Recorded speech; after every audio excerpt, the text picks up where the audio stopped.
قال المؤلف رحمه الله: كتاب الرضاع. عن ابن عباس رضي الله عنهما قال: قال رسول الله صلى الله عليه وسلم في بنت حمزة: لا تحل لي، يحرم من الرضاع ما يحرم من النسب، وهي ابنة أخي من الرضاعة. رضاع یعنی دودھ پینا یا پلانا، اس کے بھی شرعی احکام ہیں، اور اس سے مراد بچے کا دودھ پینا وہ بچہ جو دودھ پیتا ہے، یعنی 2 سال کے اندر اندر.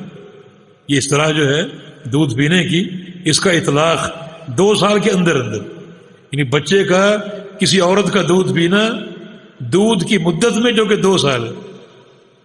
مدت قرآن نے بیان کی کہ عورت اپنے بچے کو 2 سال تک دودھ پلا سکتی، کیونکہ بچہ کسی اور عورت کا جو اس کی حقیقی ماں نہیں ہے دودھ پیتا ہے، تو وہی رضاعت جو ہے وہ مؤثر ہوگی جو 2 سال کے اندر اندر.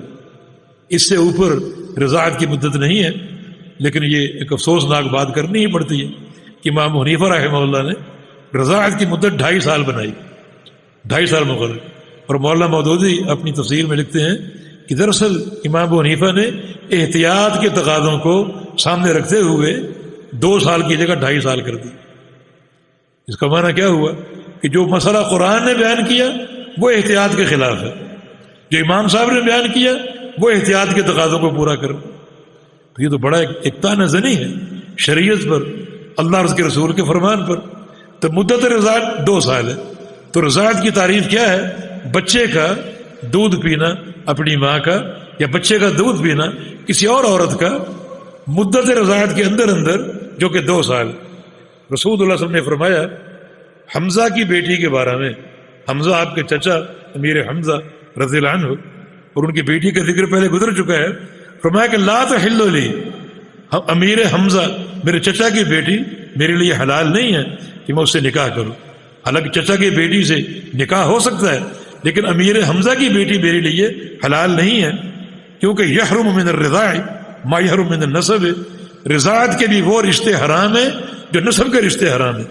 وہی ابنۃ اخی من الرضاع، اور حمزہ کی بیٹی میرے چچا کی بیٹی میری رضاعی بھتیجی ہے، کیونکہ مجھے اور امیر حمزہ نے سویبہ نامی عورت نے دودھ پلایا تھا، جو کہ لونڈی جس کا ذکر غالباً کل ہی ہوا ہے، ابو لہب کی لونڈی جس کو اس نے آزاد کر دیا تھا، ابو لہب کی لونڈی سویبہ ابو لہب کی لونڈی نے مجھے اور امیر حمزہ کو دودھ پلایا تھا.